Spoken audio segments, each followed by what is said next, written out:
A very good morning to all of you. Today we repeat our first chapter, that is hospitals. So first we will see the introduction of hospital, in which a hospital is a very complex organization with a specific aim of restoration and maintenance of good health. Means hospital क्या है कि ये एक organisation है. Hospital is an organisation जिसका M है कि restoration end maintenance of health. Restoration end maintenance of health of patient. Means यहाँ पे हम जो पेशेंट है उसकी हेल्थ को रिकवर करते हैं. So it's provide special facilities like nursing, dietary, blood banking, patient counselling end skill person end team of physician end surgeon of patient care. Means here we provide special facilities like nursing. सबको पता है. Nursing means एक जो कि care करता है patient की. एक उसे हम कहते हैं कि नर्सिंग एक डिपार्टमेंट होता है हॉस्पिटल में.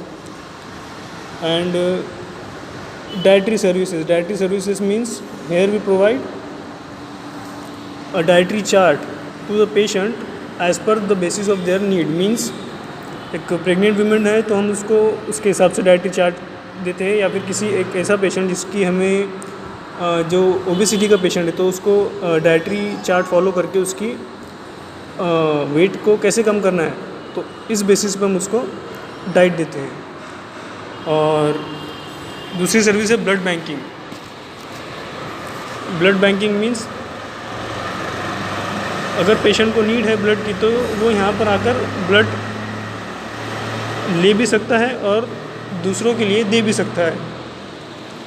End second one is patient counselling. Patient counselling means patient education. Patient education means हमको यहाँ पे पेशेंट को अवेयर करना होता है कि उसको एजुकेट करना होता है उस पर्टिकुलर डिसीज़ के बारे में जो उसे हुई है, उसके बारे में उसे हमको इन्फॉर्मेशन देनी होती है.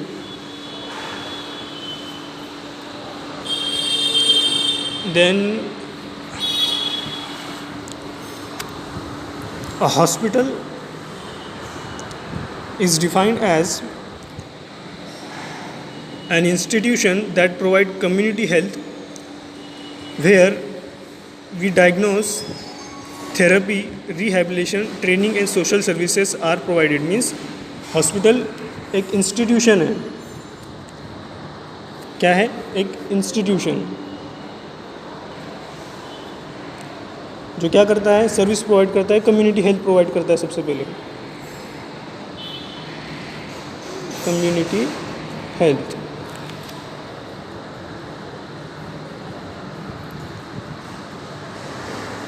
जहाँ पर हम पेशेंट को क्या करते हैं, डायग्नोस करते हैं. डायग्नोस कैसे करते हैं, किस बेसिस पे डायग्नोस करते हैं. जैसे कि फॉर एग्जांपल हम पेशेंट को डायग्नोस किस बेसिस पे करते हैं कि उसके सिम्टम्स जो उसे आ रहे हैं, जो सिम्टम्स उसको पेशेंट को मिल रहे हैं, उसकी बेसिस पर हम उसको डायग्नोस करते हैं. तो सबसे पहले हम डॉक्टर क्या करता है कि पेशेंट को पहले देखता है उसके जो भी सिम्टम, जैसे कि फॉर एग्जांपल कोरोना वायरस जो चल रहा है अभी, तो उसमें हम सिम्टम्स देखते हैं. अगर यहाँ पर पेशेंट को कफिंग है, सांस लेने में प्रॉब्लम हो रही है, तो हम उसकी बेसिस उसको टेस्ट करवाने के लिए बोलते हैं डॉक्टर उसको. तो ऑन टेस्ट की बेसिस पे अगर उसकी रिपोर्ट पॉजिटिव आती है तो पॉजिटिव आने के बाद में जो हम उसको ट्रीटमेंट प्रोवाइड करते हैं तो ये किस बेसिस पे प्रोवाइड करते हैं, डायग्नोसिस की बेसिस पे. So main function of hospital का क्या हुआ, diagnosis. Then on the basis of diagnosis we provide therapy to the patient, to the patient. Then rehabilitation.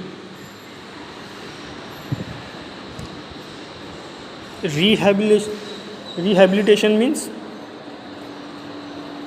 it's for drug addict person or chronic alcoholic abusers.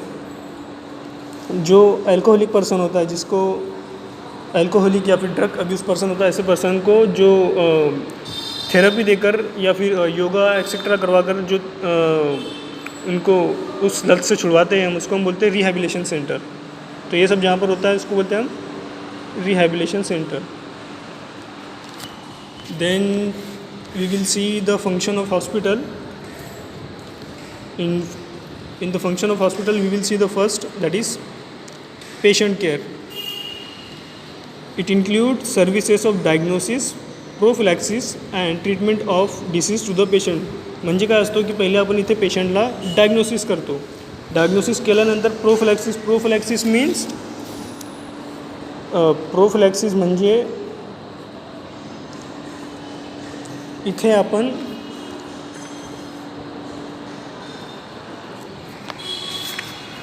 Prophylaxis म्हणजे treatment देतो अपन, और एक action जब doctor के diagnose करने के बाद में जब as per on the basis of diagnosis हम जो ट्रीटमेंट पेशेंट को प्रोवाइड करते हैं उसे हम कहते हैं प्रोफिलैक्सिस. मतलब एक्शन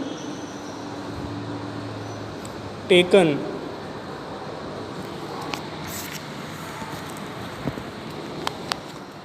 टू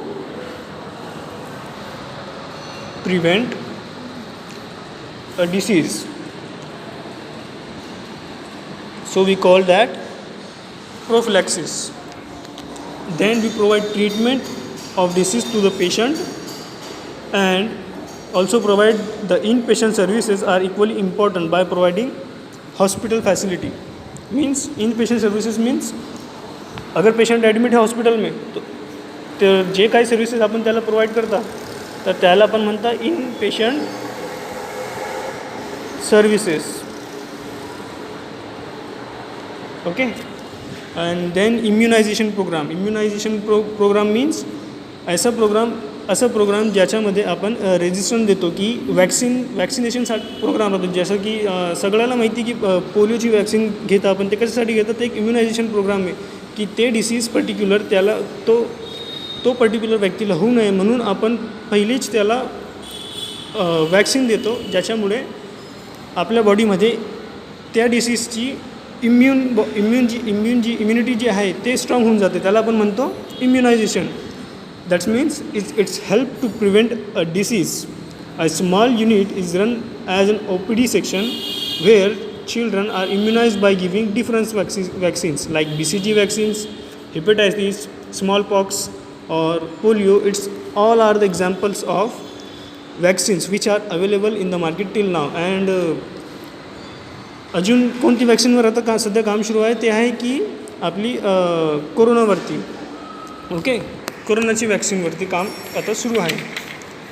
आणि नेक्स्ट आपण बघणार counselling and patient advice. Means counseling means here we educate the patient for a particular disease. Patient को हमको उसके डिसीज़ के बारे में अवेयर करना होता है कि it is a modern concept adopt in big hospital for the wellbeing of the patients. During this counselling session pharmacist educate people on communicable diseases, epidemics end family welfare.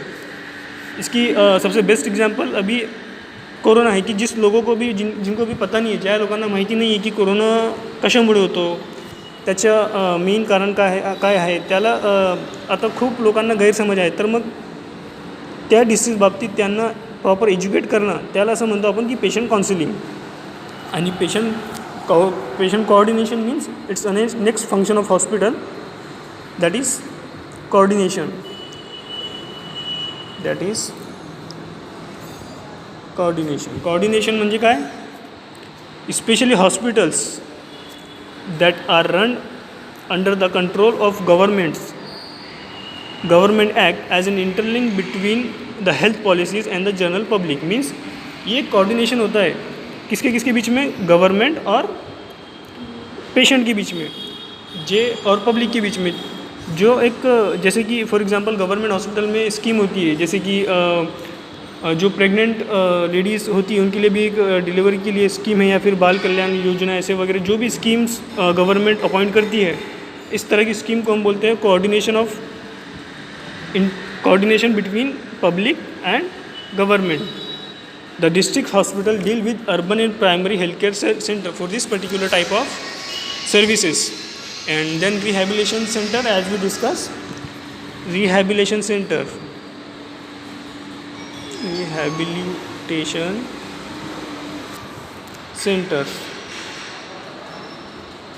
means this facilities is to provided to drug addicts, as per our discussion, chronic alcoholics and psychiatric patient by specific therapy and supportive measure like yoga and advice. Means rehabilitation सेंटर्समध्ये आपण काय करतो की त्यांना आपण एक special facility provide करतो, ज्याच्यामध्ये त्यांची जे पर्सन ड्रग ॲडिक्ट असतात, जे क्रोनिक अल्कोहोलिक असतात किंवा सायकॅट्रिक पेशंट असतात, त्याला आपण थेरपी देऊन किंवा योगे वगैरे आसन वगैरे करून त्यांच्याकडनं आपण ते आणि सपोर्टिव्ह मेजर देऊन त्यांना आपण ते त्यांच्या जे काही ॲडिक्शन असतो त्याला आपण त्याच्याकडनं दूर करतो. असे ठिकाणाला आपण म्हणतो rehabilitation centres. Then next is research. The next one is research. याच्यामध्ये आपण काय करतो की this should be a vital function of hospital to contribute to the advancement of the medical knowledge against a disease and improvement of hospital services in order to render better patient care. म्हणजे आपण काय करतो की इथे आपण एखादी डिसीजवरती research करतो, त्याच्यामध्ये नवीन काय आलेलं आहे, म्हणजे आता जे पुराणी ट्रीटमेंट चालू आहे जे, तर त्याच्यामध्ये आपण नवीन अजून काय करू शकतो त्याच्यावरती आपण तिथे रिसर्च करत राहतात. ते अशी जे आणि त्याला आपण पेशंटमध्ये देऊन ते पर्टिक्युलर ड्रगला ते पर्टिक्युलर मॉइटीला पेशंटमध्ये देऊन त्याची आपण एक ॲक्टिव्हिटी बघता किंवा त्या ड्रगची इफिकसी बघता, त्याला आपण म्हणता की ते रिसर्च सेंटरची एक फंक्शन आहे. Then education training. This facility particularly for medical students, pharmacist, nursing, medical technologist and allied hospital professional helps to fulfil their curriculum requirement. Means educational training means जे लोक नर्सिंग वगैरे करत राहतात किंवा डॉक्टर वगैरे किंवा जे MBBS वगैरे करत राहतात, मग त्यांना ट्रेनिंग देण्यासाठी जे हॉस्पिटल कॉलेजशी अटॅच असतो आणि तो त्यांना एज्युकेट करतो, तो त्यांना ट्रेनिंग प्रोव्हाइड करतो, ते अशा हॉस्पिटलला आपण म्हणतो की ते ट्रेनिंग सेंटर आहे किंवा तो एज्युकेशनल ट्रेनिंग सेंटर आहे. आणि वर्कशॉप आणि seminar means such activities arrange periodically at state level conference और in the hospital to furnish the detail of recent studies और acute symptom like SARS corona virus. Means workshop किंवा seminar organise करणे आणि त्या सेमिनारमध्ये त्या ऑर्गनायझेशनमध्ये त्या पर्टिक्युलर डिसीज बाबतीत इन्फॉर्मेशन प्रोवाइड करने, म्हणजे कॉन्फ्रेंस वर्कशॉप अटेंड करके जो हम रिसेंट जो डिसीज़ अभी चल रही है उसके बारे में इंफॉर्मेशन प्रोवाइड करना, उसको हम बोलते हैं कि वर्कशॉप एंड रिसर्च. ये एक और फंक्शन है हॉस्पिटल का. We will see classification of hospital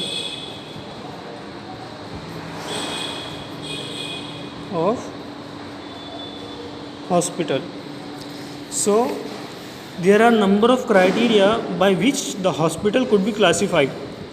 They could be clinical and non-clinical. So the main broad type of hospitals are, the first one is clinical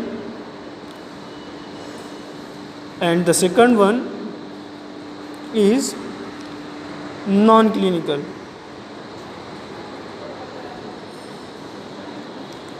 first जे काय आहे ते कोणती आहे, क्लिनिकल ओरिएंटेड, आणि second one that is non clinical oriented. So first in clinical oriented hospitals we will see these are again further classified on a different basis. So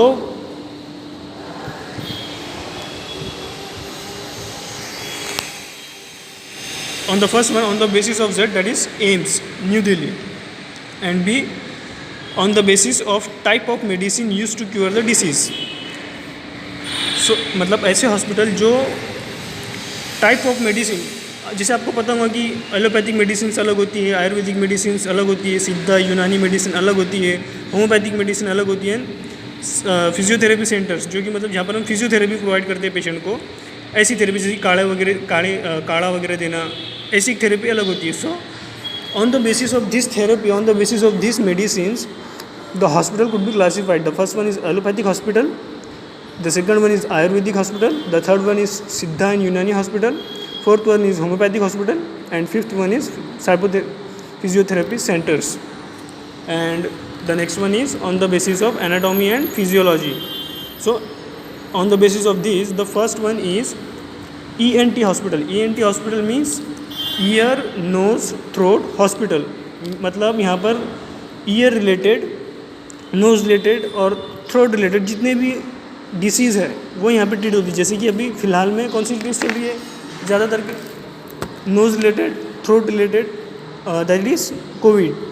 and the second one is cardiac centres. Cardiac centres means असे patient तिथे treat होतात जिथे फक्त cardiac related काहीतरी त्यांना problem असेल किंवा cardiac arrest किंवा बायपास सर्जरी, एंजिओप्लास्टी वगैरे जेवढे पण असे पेशंट असतात ते इकडे ट्रीट होतात. आणि आय रिलेटेड हॉस्पिटल म्हणजे आय रिलेटेड प्रॉब्लेम जे काही असतात ते आय रिलेटेड हॉस्पिटलमध्ये ट्रीट करता आपण. आणि किडनी रिलेटेड हॉस्पिटल म्हणजे तिथे फक्त किडनीचा उपचार होतो. म्हणजे कसं किडनीवरती तिथे उपचार होतो. म्हणजे किडनी स्टोन असला किंवा डायलिसिसची प्रॉब्लेम असली तर मग अशी प्रॉब्लेम ते पर्टिक्युलर हाच हॉस्पिटलमध्ये होते. Then orthopaedic hospital. Orthopaedic hospital म्हणजे हार्ट रिलेटेड जे काही आपल्याला प्रॉब्लेम असतो असे प्रॉब्लेम आपण ऑर्थोपेडिक हॉस्पिटलला करतो. किंवा न्यूरोलॉजिकल मीन्स ब्रेन रिलेटेड जेवढे काही डिसीज असते ते डिसीज न्यूरोलॉजिकल हॉस्पिटलमध्ये ट्रीट करता आपण. आणि on the basis of type of patient.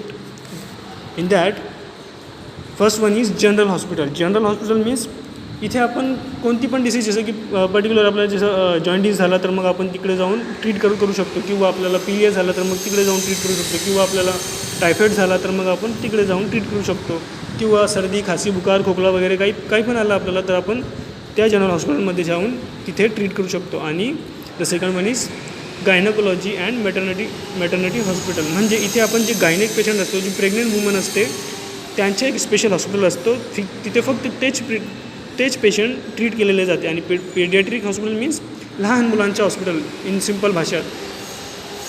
म्हणजे इथे फक्त आपण लहान मुलांसाठी जे ट्रीटमेंट देतो त्याला आपण म्हणतो paediatric hospital. Psychiatric hospital means ज्यांच्या ब्रेनमध्ये काहीतरी प्रॉब्लेम असतो किंवा त्यांच्या बिहेवियरमध्ये प्रॉब्लेम असतो ते मग असे हॉस्पिटलला आपण म्हणतो psychiatric hospital. Then second one is accident hospital. Accident hospital मतलब ऐसे हॉस्पिटल जहाँ पर एक्सीडेंट रिलेटेड, यहाँ पर किसी को कुछ एक्सीडेंट हो गया तो फिर ऐसे हॉस्पिटल जो होते, जो इमरजेंसी सेंटर होते, तो ऐसे हॉस्पिटल को हम बोलते हैं accident related hospital. Then rehabilitation centres. जैसे हमारा डिस्कशन अभी प्रीवियसली हुआ कि रिहैबिलिटेशन सेंटर को किसके लिए होता है, ड्रग एडिक्ट पर्सन के लिए. फिर on the basis of disease that is again cancer hospital. Cancer hospital में सिर्फ कैंसर का ट्रीटमेंट होता है, जैसे कि gall bladder cancer, breast cancer, blood cancer, bone marrow cancer, mouth cancer, lung cancer, ऐसे जितने भी पेशेंट होते हैं वो सिर्फ कैंसर हॉस्पिटल में ट्रीट होते हैं. देन टीबी का एक अलग हॉस्पिटल होता है, जैसे कि मतलब ट्यूबरकुलोसिस आप सभी को पता होगा, उसका first line second line agent होते हैं, जैसे आपने केमिस्ट्री में और कोलॉजी में सीखा होगा इसके लिए. ऐसे हॉस्पिटल. फिर leprosy hospital. Then diabetes hospital, जहाँ पर सिर्फ डायबिटीज़ के पेशेंट का ट्रीटमेंट होता है. ये सब स्पेशलाइजेशन होता है जो कि एक पर्टिकुलर डिसीज़ रिलेटेड कंडीशन के ऊपर डायग्नोज होता है उस पर्टिकुलर हॉस्पिटल के अंदर. Then on the basis of objective, first of all on the basis of objective means general hospital means municipality hospitals. Then second one is specialist hospital, for example cancer, TB, dental, gynaec, paediatric, geriatric, etcetera. On the basis of teaching and research hospital, for examples AIIMS New Delhi. इथे काय होतं की इथे research पण केली जाते त्या ड्रगवरती आणि टीचिंग पण केली जाते. म्हणजे जे लोक असतात फार्मसीचे, नर्सिंगचे किंवा MD मेडिसिन किंवा MBBS जे लोक शिकतात तिथे ते त्याला ट्रेनिंगसुद्धा प्रोव्हाइड केली जाते. मग next is non-clinical oriented hospital. These type of hospitals are run under the control of various bodies, cost, bed, size, and are classified as. So first of all means control बेसिसवरती ते hospital राहतात by central government. Central government असे hospital म्हणजे जे central government त्याला control करते. मग असे हॉस्पिटल म्हणजे military hospital first. Second one is railway hospital, all India institute of medical science New Delhi, and JIPMER hospital Pondicherry. Means हे जे हॉस्पिटल असतात तिथे हे फक्त गव्हर्नमेंट ट्रीट करते. मिलिटरी हॉस्पिटल मीन्स इथे फक्त मिलिटरीचे लोक तिथे ट्रीटमेंट करू शकतात. रेल्वे हॉस्पिटल मीन्स रेल्वेचे जे कर्मचारी असतात ते तिकडे ट्रीटमेंट करू शकता. And all India institute of medicines and science New Delhi ये ऑल जो हॉस्पिटल वो also control by central government. And second one is JIPMER hospital Pondicherry which is also govern by central government. Then the second is controlled by state government. असे hospital जे state government control करते. तर मग त्याची example आहे JJ hospital Mumbai, Sassoon hospital Pune, Ghati hospital Aurangabad, ECI hospital Mulund Mumbai, Victoria hospital Bengaluru, Stanley hospital Chennai, civil hospital Jalgaon. तर मग हे असे हॉस्पिटल आहे जे कंट्रोल करतात गव्हर्नमेंट. आणि जे नेक्स्ट आहेत कंट्रोल बाय कॉर्पोरेशन और municipality means BMC hospital Mumbai, Sion Mumbai. Means हे हॉस्पिटल म्युन्सिपॅलिटी किंवा कॉर्पोरेशन कंट्रोल करता. KEM hospital Parel Mumbai, Cooper hospital Vile Parle Mumbai, Bhagwati hospital Mumbai. And private trust hospital म्हणजे असे हॉस्पिटल जे एक आधी संस्था किंवा प्रायव्हेट ट्रस्ट किंवा प्रायव्हेट ऑर्गनायझेशन कंडक्ट करते. असे हॉस्पिटलला आपण म्हणतो प्रायव्हेट ट्रस्ट हॉस्पिटल्स. याच्यामध्ये Bombay hospital that is Marine Line Mumbai, Jaslok hospital Mumbai, Rajasthan hospital Ahmedabad, Jindal hospital Bengaluru. हे सगळे एक्झाम्पल आहे प्रायव्हेट ट्रस्ट हॉस्पिटलची. आणि the next one is run by religious body. जे रिलिजियस बॉडीज असतात आणि जे रन करतात ते पर्टिक्युलर टाईप ऑफ हॉस्पिटल्स. तर मग त्याच्यामध्ये फर्स्ट हिंदू मिशन हॉस्पिटल्स चेन्नईमध्ये. तो कोणती संस्था चालवते? हिंदू मिशन एक संस्था आहे जो तो पर्टिक्युलर हॉस्पिटल चालवते. देन अल अमीन हॉस्पिटल एक ऐसी संस्था जो बेंगलुरु में जो हॉस्पिटल है वो कौन कंडक्ट करती है? अल अमीन एक संस्था है जो ये पर्टिकुलर हॉस्पिटल को रन करती है. Then Christian medical college hospital Vellore जो कि क्रिश्चियन कम्युनिटी के ऑर्गेनाइजेशन उसको कंडक्ट करती है. Then Meenakshi mission hospital Madurai. Then next one is public limited company hospitals. मतलब ऐसे हॉस्पिटल्स जो पब्लिक कंपनी जिसको रन करती है, जैसे कि वखाड़ हॉस्पिटल्स बेंगलुरु. जैसे मैंने आपको पहले बताया था कि ऐसे हॉस्पिटल्स जो एक प्राइवेट लिमिटेड जो कंपनी होती है और वो हॉस्पिटल कंडक्ट करती है. तो ऐसे हॉस्पिटल जैसे कि वखाड़ यहाँ पर बेंगलुरु की एग्जांपल है, लेकिन वखाड़ का हॉस्पिटल औरंगाबाद में भी है. Apollo hospital Chennai, Apollo hospital Mumbai also आहे. आणि Medinova hospital Gujarat, HMT hospital Hyderabad. And private clinics and nursing homes. Such clinics are owned by an individual doctor or a group of doctor in towns or big cities to serve for 24 hours. म्हणजे असे hospital private hospital जे नर्सिंग्स आणि जे physicians आहे किंवा group of doctors आहेत ते मिळून जे प्रायव्हेट हॉस्पिटल चालवतात, जे 24 आवर त्यांची सर्व्हिस प्रोव्हाइड करतात, जे प्रायव्हेट असतं आणि ते कोणत्या बेसिसवर असतं? प्रॉफिट बेसिसवर. अशा हॉस्पिटलला आपण म्हणतो प्रायव्हेट क्लिनिक हॉस्पिटल. सो ये on the basis of cost, मतलब कोस्ट की बेसिस पे जो हॉस्पिटल होते हैं, जैसे कि कोस्टली हॉस्पिटल, जैसे कि मतलब Breach candy hospital, Jaslok hospital means it's a costly hospital. मतलब हमारे जैसा मतलब जो है वहाँ पे मिडिल क्लास, वहाँ पर मतलब उसके लिए थोड़ा प्रॉब्लम होता है. Then low budget hospital means civil hospital, corporation hospitals. Then free conventional cost hospital means Minali Kantali hospital, Manilal Kantilal hospital Ahmedabad. Then on the basis of bed size, तो बेड साइज़ के बेसिस पे भी हॉस्पिटल होते हैं. जैसे कि large hospital the bed size is more than 1000. उसकी example क्या है? JJ hospital, KEM hospital Mumbai. Then medium hospital जिसकी साइज़ क्या होती है? The bed size is between 500 to 1000. For example Jaslok hospital end Bombay hospital. End small hospital bed size means the bed size lies in the range of 500 to 100. Breach candy hospital Mumbai. So for this hospital, small bed hospital हमारे जलगांव में भी, like Ganpati hospital end orchid hospital, and very small bed size hospital means the bed size less than 100. For example, municipal hospital and private clinics. A very good morning to all of you. Today we will see the health delivery system in India. Means आज आपण बघणार आहे की health delivery system कशा प्रकारे चालतो आपल्या इंडियामध्ये. तर त्याच्यामध्ये कोणकोणती रेग्युलेटरी एजन्सीज आहे किंवा गव्हर्निंग बॉडी आहे जे त्याच्यामध्ये इन्वॉल्व आहे. तर मग आपण याच्यामध्ये बघणार आहे की health delivery system in India. In India each state has developed its own system of health care delivery independent of the central government. Which means कि इंडिया में जो स्टेट है, जो स्टेट्स होते वो उन्होंने खुद एक सिस्टम डेवलप किया है जो कि इंडिपेंडेंट है सेंट्रल गवर्नमेंट के. और जो सेंट्रल गवर्नमेंट है ये उनको फंडिंग प्रोवाइड करती है उस पर्टिकुलर टाइप की एजेंसी को चलाने के लिए. मतलब सेंट्रल गवर्नमेंट स्टेट गवर्नमेंट को फंडिंग प्रोवाइड करती है और स्टेट गवर्नमेंट लोकल और पेरिफेरल टाइप को. इसके 3 मेन टाइप है, दैट इज़ सेंट्रल, स्टेट और लोकल और peripheral. So in that first we will see the at central level. So here we can see that in central level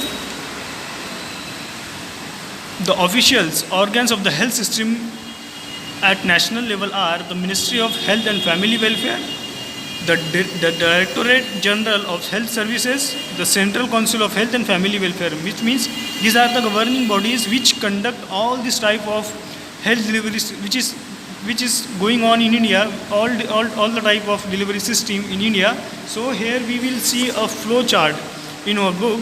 So these are the pupils, these are the governing body which is regulated by central government. So in the first section, if you see that it's in this tree diagram, we will see that there is a Ministry of Health and Family Welfare, that is DY Minister of Health and Family Welfare. So these are all the agencies which promote the health delivery system in India at central level. So we will see the function of central government as a health provider in India. So the main function of central government is the administration of central institute, which means जे central institute है, for example ICMR, जो कि research conduct करता है particular type of disease के ऊपर, या फिर जो इंडिया में नई डिसीज़ आती है, या फिर जो भी ड्रग जिसके ऊपर ऑनगोइंग, जिसके ऊपर कोई क्लिनिकल ट्रायल चल रही होती है. तो ये सब जो है अपन जो भी इंडिया में चल रहा होता है वो कौन कंडक्ट करता है? Like the ministry of health and family welfare and the Directorate General of Health Services, the Central Council of Health and Family Welfare. So these are the agencies which constitute to all these things. So second one is promotion of research. As we see, promotion of research mean जे काही research इंडियामध्ये चाललेला आहे त्याला promote करणे, त्याला funding provide करणे, त्याला अप्रूव्हल देणे, त्याला इथिक्स देणे. तर त्याला आपण म्हणतो की प्रमोशन ऑफ रिसर्च. जे काही प्रॉब्लेम, जे काही रिक्वायरमेंट असते रिसर्चमध्ये, ते रिसर्चमध्ये त्यांना प्रोव्हाइड करणे. तर मग असे जे काही फॅसिलिटी गव्हर्नमेंट प्रोव्हाइड करते तर मग ही एजन्सी प्रोव्हाइड करते. जेव्हा आपण एखादी रिसर्च प्रपोजल टाकतो एक ड्रगसाठी, तर मग त्याच्यासाठी आपल्याला प्रपोजल टाकावा लागतो, त्याची पूर्ण माहिती द्यावी लागते. तर मग ते सगळं ॲप्रूव्ह करणे. तर हे जसं आपण ऐकलं असेल USFDA, तसं इंडियामध्ये आपले सेंट्रल गव्हर्नमेंट आहे, जे ministry of health and family welfare, the director of general health services, the central council of health and family welfare. So these are the agencies which conduct all these things. So the next one is regulation and development of medical, pharmaceutical, dental and nursing professional. Means regulation provide करणे. Means आपल्या फार्मसीमध्ये example दिलं तर बी फार्मसाठी PCI जे आहे committee, ते कोणी बनवलेली आहे? तर मग हाच जी एजन्सी आहे त्यांनीच ते एजन्सी बनवलेली आहे. तर मग असंच जसं डी फार्मसाठी NSBTच्या पोर्टल आहे, तर मग डेंटलसाठी वेगळं असेल, मग नर्सिंगसाठी वेगळं असेल, आणि फार्मास्युटिकल इंडस्ट्रीसाठी जे काही रूल्स अँड रेग्युलेशन असतात, जे काही इथिक्स असतात, ते सगळं कोण प्रोव्हाइड करतात? All these agency provide this type of ethics and regulations. So the next one is establishment and maintenance of drug standard. Means establishment and maintenance. Establishment means approval देणे एखादी ड्रगला. तर मग त्याच्यावरती कशा प्रकारे आपण अप्रुव्हल देतो? फर्स्ट त्याची प्री क्लिनिकल ट्रायल कंडक्ट होतो. प्री क्लिनिकल ट्रायल मीन्स त्यात पहिला ॲनिमलवर स्टडी होते. ॲनिमलवर स्टडी झाल्यानंतर तिथे त्याला अप्रूव्हल भेटल्यानंतर आपल्याला माहीत पडला कि उस ड्रग की पर्टिकुलर कोई एडवर्स इफेक्ट हमको नहीं मिल रहा है वहाँ पे एनिमल टेस्टिंग के बाद में, तो हम फिर उसको ह्यूमन टेस्टिंग करते हैं. Direct is clinical trial.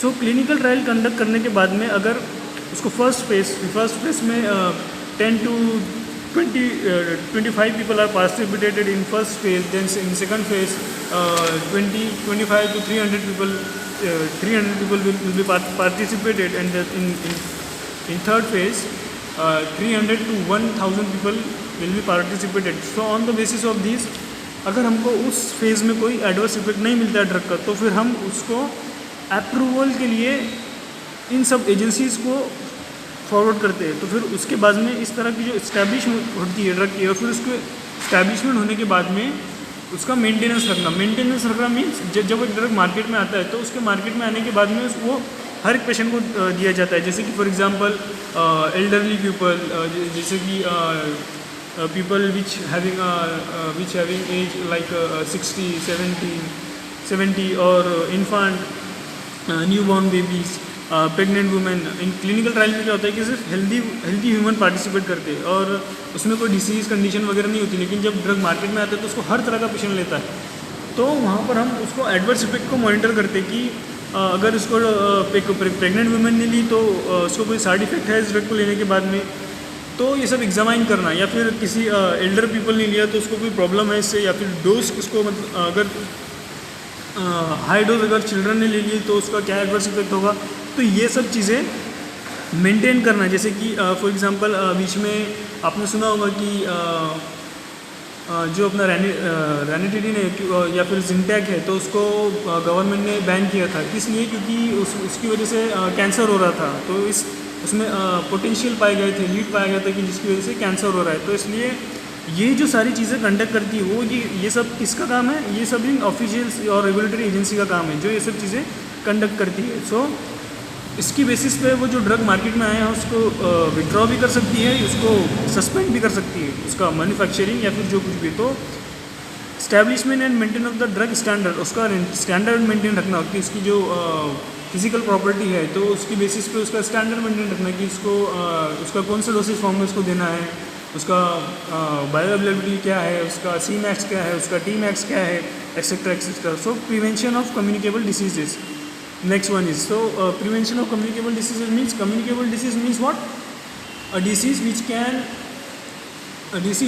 can communicate from one people to another people. So we can say that it's a communicable disease. For example, today we all know that it's a coronavirus is the best example of this particular type of communicable diseases. So government जो भी अभी conduct कर रही है, जैसे कि जो भी सेंट्रल गवर्नमेंट ने जो भी हॉस्पिटल्स ओपन किए हैं या फिर जो क्वारंटाइन सेंटर ऑन किए हैं, जो भी उन्होंने घर घर जाके जो चेकअप हो रहा है, वो जितने भी शुरू है ये सब, जो सैनिटाइज़र के लिए उन्होंने बार बार जो एडवर्टाइजिंग चल रही है, तो ये सब कौन कंडक्ट करता है? ये सब उसको प्रिवेंशन रोकने के लिए ये सब कौन कर रहा है? यही एजेंसी जो कि ministry of health and family welfare, the directorate of general of health services. So this agencies conduct this all these things. So control of drug and poison means जैसे कि मार्केट में मेडिकल के ऊपर जैसे भी जो भी शेड्यूल्स होते हैं, तो ये शेड्यूल्स वगैरह कंडक्ट करना तो ये कौन कंट्रोल करता है? ये सब फंक्शन है कमेटी के सेंट्रल लेवल पे. मेक प्रपोजल मीन्स जैसे कि हमने डिस्कस किया कि जब ड्रग एक नया मार्केट में आता है तो उसको आने से पहले उसको प्रपोजल्स देना होता है कि उसकी बेसिस पे, क्लिनिकल ट्रायल की बेसिस पे, प्री क्लिनिकल ट्रायल की बेसिस पे, उसकी फिजिको केमिकल प्रॉपर्टीज़ की बेसिस पे, उसकी कोई एडवर्स इफेक्ट है नहीं है, उसको पूरा फार्माकोकाइनेटिक डेटा प्रोवाइड करना है. तो उसकी बेसिस पे प्रपोजल्स देती है कंपनी उस पर्टिकुलर टाइप की ड्रग के लिए. फिर नेक्स्ट, तो ये जो एजेंसी है, ये जो हमने डिस्कस किया, ये क्या था? ये सेंट्रल लेवल पे था. मीन्स ये ये जो गवर्निंग बॉडी है, ट्री डायग्राम में जो गवर्निंग बॉडीज जितनी बताई ये सब इनका काम है। फिर उसके बाद में स्टेट लेवल पे, स्टेट लेवल के ऊपर the ministry of health of state. So फिर क्या करती है कि ये जो सेंट्रल एजन्सी है जो हमने देखा वो ते काय करते की ते फंडिंग प्रोवाइड करते स्टेट गव्हर्नमेंटला। तर मग स्टेट गव्हर्नमेंट हे सगळं मग ते स्टेटमध्ये कंडक्ट करते, like outpatient services. These are the function of state health services at state level. So outpatient services means patient who don't require hospitalization can receive health care in clinic. means असे patient यांना hospitalisation means admit करायची गरज नसते. तर मग अशा पेशंटला आपण जे काही हेल्थ प्रोव्हाइड करतो तर मग तशी सर्व्हिसेस प्रोव्हाइड करणं ते एक फंक्शन आहे. कशाच्या? स्टेट लेवल फंक्शन आहे. आणि क्लिनिक प्रोव्हाइड करणं involve a department in a hospital where patient not requiring hospitalisation. So असे क्लिनिक प्रोव्हाइड करणं जिथे हॉस्पिटलला पेशंटला ॲडमिट व्हायची गरज नसते, तो तिथे त्याला फक्त ट्रीटमेंट दिली जाते आणि तो घरी राहून पण तो ट्रीटमेंट घेऊ शकतो. तर मग ऐसे टाइप ऑफ सर्विसेज लाइक जैसे कि हम हमारे एरिया में देखते हैं कि क्लिनिक होते हैं जहाँ पर हमको एडमिट होने की ज़रूरत नहीं होती. सो इस टाइप की क्लिनिक जो अप्रूवल वगैरह जो प्रोवाइड होता है वो स्टेट लेवल के ऊपर होता है. फिर इंस्टीट्यूशन मीन्स ऐसे इंस्टीट्यूशन बनाना जहाँ पर medical professional like nursing, like pharmacy and doctorate, physician. So इस टाइप के जो डॉक्टर्स होते हैं वो वहाँ पे ट्रेनिंग ले रहे होते हैं. सो या फिर ऐसे कॉलेजेस प्रोवाइड करना. सो और उनको ट्रेनिंग प्रोवाइड करना वहाँ पर कि जो पर्टिकुलर टाइप ऑफ डेंटिस्ट है या फिर नर्सिंग है या फिर फिजिशियन है तो उनको पर्टिकुलर गवर्नमेंट हॉस्पिटल में ट्रेनिंग प्रोवाइड करना. फिर यहाँ पर हम देखेंगे कि उनके जो भी रोल है वो क्या क्या है. मेडिकल एजुकेशन जैसे कि हमारा डिस्कस हुआ कि मेडिकल एजुकेशन प्रोवाइड करना मीन्स कॉलेजेस ओपन करना. जैसे कि हम स्टेट लेवल पे जो भी कॉलेज देखते हैं, फार्मेसी कॉलेज या फिर engineering college, pharmacy college, medicine college, doctor college. So nursing staff provide करना, नर्सिंग के कोर्स प्रोवाइड करना. तो ये सब किसके काम? हेल्थ एज्युकेशन मीन्स एखादी डिसीज जर नवीन आली, जसे की फॉर एक्झाम्पल आता नवीन तर कोरोना व्हायरसच चालू आहे, तर मग त्याच्यावरती लोकांना माहिती नसते. आता आपण हे फील्ड रिलेटेड लोक आहेत तर आपल्याला थोडीफार माहिती असते, किंवा जे जास्त जसे की जे एमफार्म वगैरेचे स्टुडंट असतात त्यांना जास्त माहिती असतं त्यांच्या मेकॅनिझम वगैरे. सो धिस हेल्थ एज्युकेशन ते आपल्याला माहिती असतं. पण जे नॉर्मल पीपल राहतात ज्यांना त्याच्याबद्दल काही माहिती नसतं, तर मग अशा पीपलला एज्युकेट करणे त्या डिसीज बाबतीत त्यांना प्रिव्हेन्शन देणे. तर मग हे सगळं रोल कशाचे असतं, कोणाचे असतं? स्टेट गव्हर्नमेंटला. की ते आपल्या स्टेटमध्ये, आता तुम्ही न्यूज चॅनलवर बघितलं असेल की ह्या स्टेटमध्ये एवढे पेशंट निघाले, तर मग तो स्टेटची जे कोणती सरकार असेल ते त्याच्यासाठी रिस्पॉन्सिबल आहे. तर मग ते कशासाठी आहे की कारण जिथे तो सरकार तिथे ती particular type of health education किंवा ते इथे मेंटेन करते पर्टिक्युलर. सो जे रिस्पॉन्सिबल असतात तेच लोक असतात जे पर्टिक्युलर टाईप ऑफ स्टेटचे असतात. तर मग नर्सिंग प्रोव्हाइड करणं, family welfare means child birth planning वगैरे त्यांची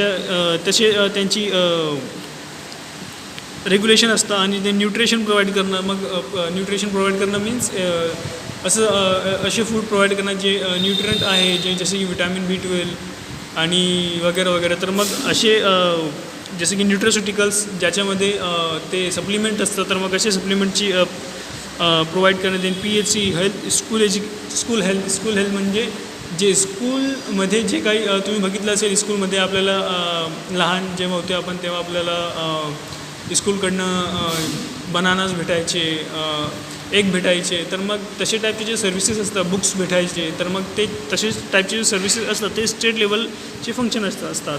तर मग इथे आपल्याला जे फर्स्ट चॅप्टर आहे तो इथे संपेल आणि आपण नेक्स्ट लेक्चरपासून आपला नेक्स्ट चॅप्टर घेऊ, that is hospital pharmacy. So we will discuss in our next lecture. So the next one is organization of hospitals.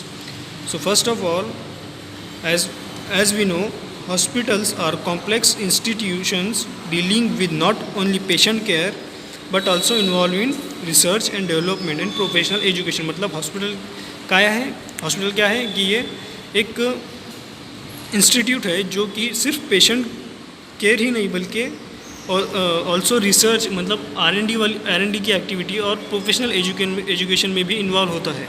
There main objective is to provide quality health care. उसका main objective क्या है? To provide quality health care. So here we will see a propose setup of organization of hospital. So first of all there is an government corporation trust or board of directors, that is governing body. So governing body comprises the legal status to the hospitals which is in the form of society, trust or board of directors. म्हणजे government body काय असते ते एक organisation असते जे government body conduct करते और जो रिस्पॉन्सिबल होती है और प्रॉपर फंक्शनिंग के लिए हॉस्पिटल की. म्हणजे जे गव्हर्नमेंट बॉडी असते ते हॉस्पिटलच्या जे काही फंक्शन असते त्याच्या रिस्पॉन्सिबल असते. ते काय करते की ते एक एडमिनिस्ट्रेटर अपॉइंट करते, means dean of the hospital. Like for example अभी जलगांव में जो रिसेंट केस हुआ था, डीन सस्पेंड हुआ, तो जो डीन अपॉइंट हुआ था वो किसने अपॉइंट किया था? अभी गवर्नमेंट ने. सो जो गवर्नमेंट क्या करती है कि एक डीन अपॉइंट करती है उस पर्टिकुलर हॉस्पिटल के लिए जो उस डिपार्टमेंट का और जो उस हॉस्पिटल का हेड होता है. सो उसका रोल क्या होता है? एन एग्जीक्यूटिव डायरेक्टर और a chair person is appointed as an administrator. और here we see head of the department, that is HOD. और जो एडमिनिस्ट्रेटर होता है उसके जो फंक्शन क्या होता है कि the administrator is assisted by the downline professional and expert in the respective fields. He is an interlink between the medical staff and the governing body, and he is responsible for implementing and policies laid down by the body. मतलब उसकी जो responsible होता है वो किस लिए? जो policies जो government ने बनाई है तो उसको वो कंडक्ट करने के लिए, उसको वो अप्लाई करने के लिए उस पर्टिकुलर कॉलेज में उस पर्टिकुलर हॉस्पिटल में. And he perform some committees as an ad hoc basis like professional committee, finance, purchase and other. Means ये सब कमेटी बनाते, मतलब ये रिस्पॉन्सिबल होता है एक पर्टिकुलर कमेटी बनाने के लिए हॉस्पिटल में, जो कि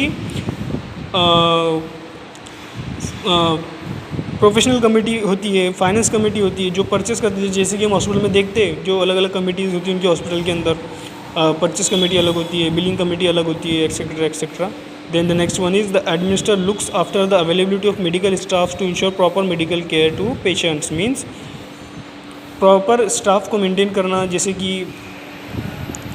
कितने how many physician or doctor are required for run this particular type of hospital. So these all the function are come under the administrator. Then residential medical officer, that is RMO. So the next one is head of the department. So head of the department क्या होता है कि competent, experienced and expert in his own branch of medicine. He is appointed as an HOD of the department as in fulfillment of the salarized per professional. मतलब जो dean होता है वो एक हेड ऑफ डिपार्टमेंट को higher करता है जो कि एक्सपीरियंस पर्सन होता है, और जो MD इन मेडिसिन मतलब डॉक्टर होता है जिसको उस पर्टिकुलर एरिया के बारे में जिसके लिए वो अपॉइंट किया गया है उसका पूरा एक्सपीरियंस होता है. And these are different department which can be form under medicine division, that is general medicine, gynaecology, paediatric, cardiology, neurology and psychiatry. So this is a particular medicine division for which HOD can be hired. Then the surgery division, जैसे कि MD person को surgery division में नहीं रख सकते, surgery division में हम एक surgeon HOD ही रखेंगे, और मेडिसिन डिवीज़न में एक MD मेडिसिन रखेंगे. So on the basis of their fulfilness we hire an administrator, hire an head of the department. Then what is the main function of HOD?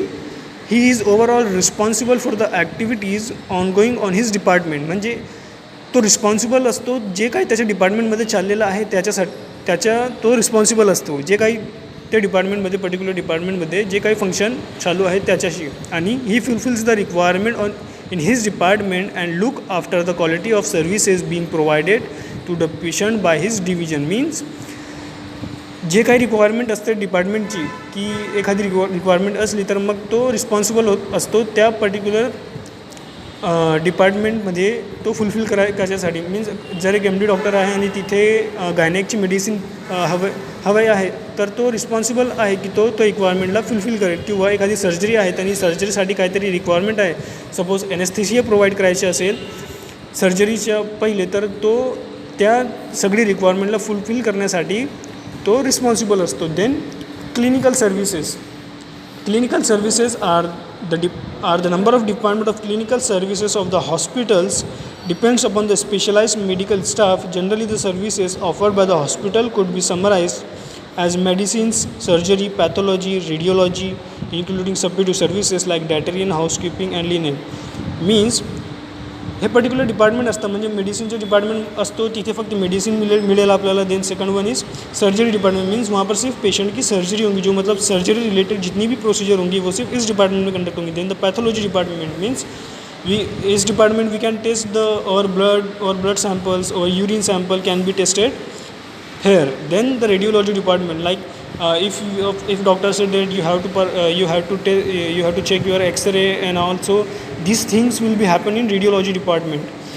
And the supportive services like dietary and housekeeping linen. Then the services like nursing, blood banking and pharmacy have their own significant value in healthcare system of hospital. Means फार्मसीचा एक वेगळा section असतो, जसं आपण बघितलं असेल. Blood बँकिंगचा एक वेगळा सेक्शन असतो, असे पर्टिक्युलर सेक्शन असते हॉस्पिटलमध्ये. तर मग जे पर्टिक्युलर सेक्शन असतात त्याच्यावरती पर्टिक्युलर त्याचे रोल आहे. The major first we see the surgical division. The major population from the patient category में how to undergo surgery for restoration of the health. Personally skilled surgeons render this services. मतलब जे experience persons असतात surgery करणारे तेच लोक surgery तिथे करतील. आणि utilisation and advance technique and sophisticated instrument and particular organ of the body system is operated upon a specialised surgeon like neurosurgeon, cardiovascular surgeon, dental and oral surgeons. मतलब कि means what कि if we have to perform a neurosurgery or a brain related surgery, then a neurosurgeon will be there. If you perform a dental surgery, so a dental person is there. So then suppose we have to perform cardiovascular surgery, so a cardiovascular surgeon is there. So he can perform surgery like bypass, angioplasty, etc. Besides the surgeon, the physician requires an anesthetics to anesthetize the patient before the surgery. Means anaesthetic means anaesthesia provide करणे तो पेशंटला, ते सर्जरीच्या अगोदर provide करणे, तो एक role असतो surgical डिव्हिजनचा. आणि the nursing staff and chief operation theatre assist the function of the division. जे नर्सिंग स्टाफ असतो तो पर्टिक्युलर सर्जनला तो पर्टिक्युलर बाबतीत सपोर्ट करतो किंवा असिस्ट करतो. आणि the next we see the radiology department. In radiology department is a branch of medicine which deals with the diagnostic, therapeutic value as well as this division generally comprised with a radiologist, therapist who are assisted by physicist and technician. Means radiology डिपार्टमेंटमध्ये आपल्याला एक रेडिओलॉजिस्टची गरज असते जो हे सगळं काही manage करतो. लाईक एक्सरे, लाईक थेरपी वगैरे असली तर मग त्याच्यासाठी एक पर्सन आपण तो थेरपिस्ट असतो तो पर्टिक्युलर थेरपीच्या. आणि the second one is maternity. So this one of the basic facilities provided to the community by the hospitals. Even in rural area the hospital conduct deliveries. All the procedure of maternity and delivery units are followed. Proper records such as infant record, birth record are properly maintained of the government authorities are informed. Means maternity hospital means हे child birth related एक division असतो, त्याच्यामध्ये आपण सगळे record maintain करतो. Infant record म्हणजे तो मुलगा झाला मुलगी झाली मग त्याचा बर्थ रेकॉर्ड आणि जे बर्थ सर्टिफिकेट वगैरे आपल्याला भेटतो तिकडे. आणि properly maintain which is govern by government authorities. Then clinical and pathological services. So here we can test our blood samples, our urine samples, and the जो हेड असतो clinical डिपार्टमेंटचा तो MD पॅथॉलॉजिस्ट असतो किंवा हिस्टोसायटोपॅथॉलॉजी किंवा सेरोलॉजी और biochemistry person असतो. आणि And general facility also provided here, such as waiting room, blood testing area, toilet, auxiliary area also provided. And also the blood bank services. The FDA has declared blood bank as a therapeutic agent. Therefore the services need a separate license to function. म्हणजे blood बँकसाठी FDA कडनं एक separate licence आपल्याला घ्यावा लागतो तो particular blood bank चालवण्यासाठी. आणि this is a very modern laboratory technology with availability of all the instrument required for the blood collection, processing, testing and storage. म्हणजे तो ब्लडच्या स्टोरेज करण्यासाठी, तो ब्लडच्या प्रोसेस करण्यासाठी आणि ब्लड विड्रॉ करण्यासाठी जे काय इन्स्ट्रुमेंट त्याला लागत असेल तर मग तो सगळे इन्स्ट्रुमेंटची अवेलेबिलिटी त्या ब्लड बँकमध्ये पाहिजे असते. Separate room is required for maintenance of the donor record. Means एक सेपरेट रूम होता है जहाँ पर हम डोनर जो ब्लड डोनेट करते हैं उनका रिकॉर्ड हम मेंटेन करते हैं, उनका टेस्टिंग रिकॉर्ड और जो स्टॉक रजिस्टर है वो डे बाय डे वर्किंग होता है. और जो MD hematologist in the head of the unit supported by physicist and technician including a microbiologist. Here जो हेड होता है उनके डिपार्टमेंट का वो कौन सी फील्ड से होता है, MD in hematologist and a microbiologist. Then the second one is nursing services. So here we see nursing is a vital prime need of the healthcare system of the hospital. It involves numerous activities ranging from general assistant to outpatient basis on the patient areas, wards, labors wards and OT operation centers. म्हणजे हे एक supportive system असते doctor किंवा फिजिशियनला जो support किंवा assist करते डॉक्टरला. जे काही पेशंट जे काही OPDमध्ये चालू असतं तर मग ते नर्सिंग स्टाफ त्याला तो पेशंटला किंवा डॉक्टरला असिस्ट करते त्या पर्टिक्युलरसाठी. तर मग त्याचे वेगवेगळे रोल आहे. फॉर एक्झाम्पल ICUमध्ये सगळं रेकॉर्ड मेंटेन करणे किंवा एखादी सर्जरीमध्ये फिजिशियनला असिस्ट करणे etcetera etcetera. And importance of nursing services here we see the ambulatory patient. Basically these are the patient who do not occupy the bed in hospital. म्हणजे असे patient ज्यांना बेडची गरज नसते हॉस्पिटलमध्ये. सो अशा पेशंटला नर्सिंग स्टाफ हेल्प करतो by preparation of case paper. म्हणजे त्यांचे केस पेपर प्रिपेअर करणे, देन गाईड करणं, पेशंटला गाईड करणे की तुम्हाला असं असं हे ते बाबतीत गाईड करणे आणि जे काही त्यांना प्रॉब्लेम असेल त्याच्यानंतर आणि असिस्ट करणे फिजिशियनला. आणि जो पेशंट ॲडमिट असतात ते पेशंटला ऑपरेट करणे, ते पेशंटचे रेकॉर्ड मेंटेन करणे, त्यांच्या सॅम्पल वगैरे घेणे, त्यांच्या BP वगैरे चेक करणे, त्यांच्या बॉडी टेम्परेचर चेक करणे, हे जे काही रोल असतात ते नर्सिंग डिपार्टमेंटचे असतात. Then next one is medical record. So the medical record is a complete documented data of the patient include patient health, patient admission slip, patient history, patient examination report, clinical pathology test report, X-ray and other radiological examination reports. These all reports and records are maintained in this department. So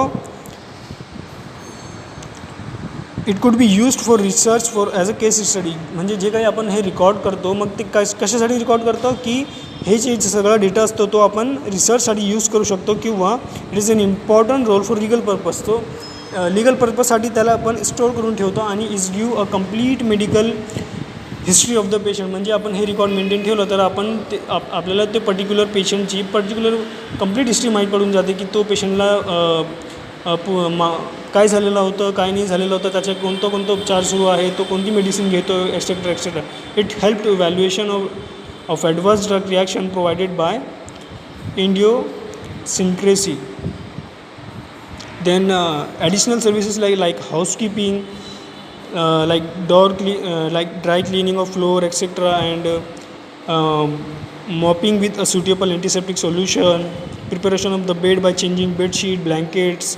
म्हणजे जे काय हॉस्पिटलमध्ये हाऊसकीपिंगसाठी जे bed check करणे, झाडू वगैरे मारणे किंवा हे काही जे क्लिनिंग आणि मेंटेनन्स ऑफ टॉयलेट वगैरे जे सर्व्हिसेस असते ते हाऊसकीपिंगमध्ये येते. आणि स्वॅग अँड डिस्पोजल मीन्स जे काही डिस्पोजल वगैरे निघतो हॉस्पिटलमध्ये जसे की खाली बॉटलीची स्लाईन वगैरे किंवा निडल वगैरे मग त्याच्या प्रॉपर डिस्पोजल वगैरे ते कंडक्ट करते.